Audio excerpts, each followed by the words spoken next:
Hello everyone, and thank you very much for coming back to Mwema Action Posts. And today we're going to have a very honest conversation about climate change and environmental degradation. Many people deny the reality of climate change and the consequences of environmental degradation. Some see it as just politics, others think they are exaggerated stories, and many see it as a scheme to just make money. We even reached a point where conservationists are seen as people who are anti-development, and that's a totally unfair way to look at it, because conservation in itself is development. When we have more green spaces which make our cities cooler, that is progress. Let's then explore some of the incidences in our country which show us the reality of climate change. For example, since last year November to early this year, the government of Kenya announced that more than 3 million people were affected by hunger due to the prolonged drought due to the failed rains. That is an effect of climate change. Additionally, we also witnessed very devastating floods in Nairobi and across many counties in Kenya, which claimed lives of more than 60 people, destroyed infrastructure, and disrupted businesses. And erratic rains, which are more intense and unpredictable, are an effect of climate change. Outside Africa, we also saw reports of the increasing heat waves across Europe, where temperatures have been going up to about 50 degrees Celsius, and that is harmful to health, and it's also causing incidences like wildfires. So those are some of the incidences that have happened recently that show us that climate change is the simple definition of climate change is the average weather conditions over a period of 30 to 35 years. That is what climate change is. But while it's a natural process, there are human activities that are contributing to a harmful way of the climate changing. And these are human activities that we engage in every day, which lead to environmental degradation and thus climate change. For example, burning of fossil fuels. The fossil fuels are, for example, petroleum, diesel, kerosene, coal, and many more. When these products are burnt or combusted, they produce carbon dioxide. Carbon dioxide is a gas that is harmful to health and also contributes to the increase of heat waves in the atmosphere. I'll let you know how that happens. Again, another human activity that is leading to climate change is poor waste management. For example, when organic waste starts decomposing in landfills, production of methane takes place, and methane is an even more dangerous gas than carbon dioxide in the short term.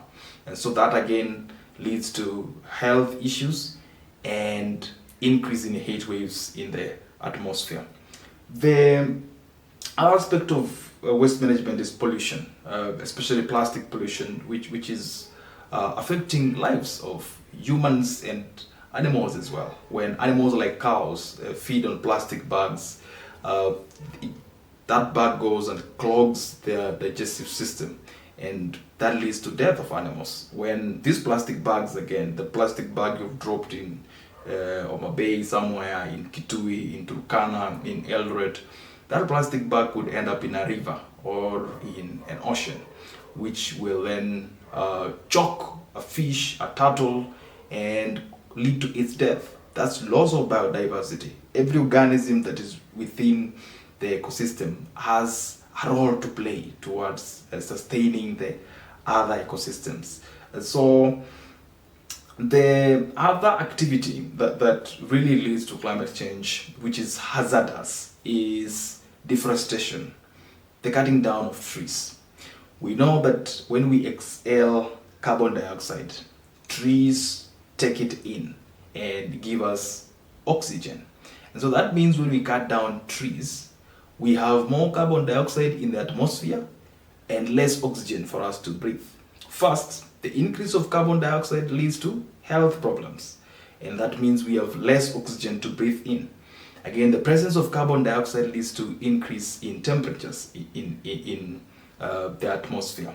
And how these greenhouse gas emissions or other gases lead to increase in temperatures, or what would be called global warming, is that they go and thicken the ozone layer. Now think of the ozone layer as a blanket that is around the earth, which keeps the earth warm, so that the temperatures are favorable for life. There are temperatures below which we cannot survive. So the ozone layer is the one that keeps the earth warm. Now, when we continue producing greenhouse gases, for example, carbon dioxide, these gases go and thicken the ozone layer. They make it so heavy that it now starts trapping more heat waves. Now that means the thicker the blanket, the hotter the atmosphere, because it has become heavier. So that is how the concept of global warming can be simply explained. It is just gases going to thicken the ozone layer. Then when the ozone layer becomes thicker, it starts dropping more heat back to the atmosphere and the Earth's surface. So that is the danger of this gas we call in carbon dioxide in our ecosystem. And one of the things that validates that nature is important is the fact that when people get richer, they move towards places that are greener. So that means green spaces are actually very much needed. When you walk around CBD on a sunny day, and then you happen to move towards the leafy suburbs, the greener areas like Karen and Runda, even Kilimani, parts of Kilimani, you'll find a totally different feeling from the kind of heat that you are feeling from the CBD. That means nature is important, and nature is actually development. What then can we do to avert these consequences that we may be already experiencing? We are already experiencing. Is first, we need to continue embracing renewable energy. And renewable energy is sources of energy like solar, hydroelectric power, like the KPLC electricity that we use. There is wind power from Turkana, geothermal power, and those sources of power are the ones that are going to help us transition from the use of fossil fuels. Fossil fuels, like we mentioned, are coal, kerosene, petroleum, all those, because we're going to reduce how much we use them. And it's possible. There has been a debate about whether we can actually industrialize without fossil fuels, and it is possible. A lot of progress is being made in the renewable energy sector, where we are seeing very heavy machines being run on solar, on electricity. So that is possible. We need to also protect and plant trees. Protecting trees is very important, because the time it takes for an indigenous tree to grow, for example, is very long.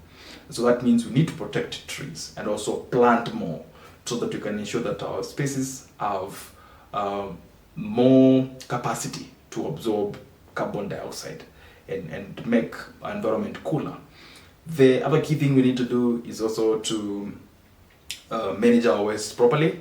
Let's recycle, let's reuse, let's reduce where possible, so that we can reduce the production of methane from organic waste decomposition, and also reduce plastic pollution and other forms of pollution like e-waste and metallic waste, and all of them, to ensure that we keep our environments safer and cleaner. So that, in a nutshell, is just a way to affirm to us that climate change is real. The effects are no longer distant.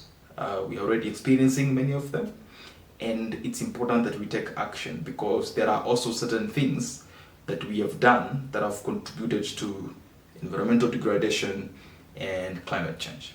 So if you were thinking about starting your career in climate action and environmental conservation, you should be very much encouraged, because you're thinking about something that is affecting real people and it needs real solutions. And for those of us who are already in the field, we need to keep on doing the work, despite what naysayers may believe in or may perpetuate, and continue taking practical actions towards making our communities more sustainable and greener and cleaner for all of us. So thank you very much. I believe that piece of information has been relevant to you and in the work that you do. And I look forward to seeing you on the next one, where we'll share about something more, especially based on the work we do at Mem Action Post on climate action, digital skills, and civic engagement. So you keep it on this platform. Thank you.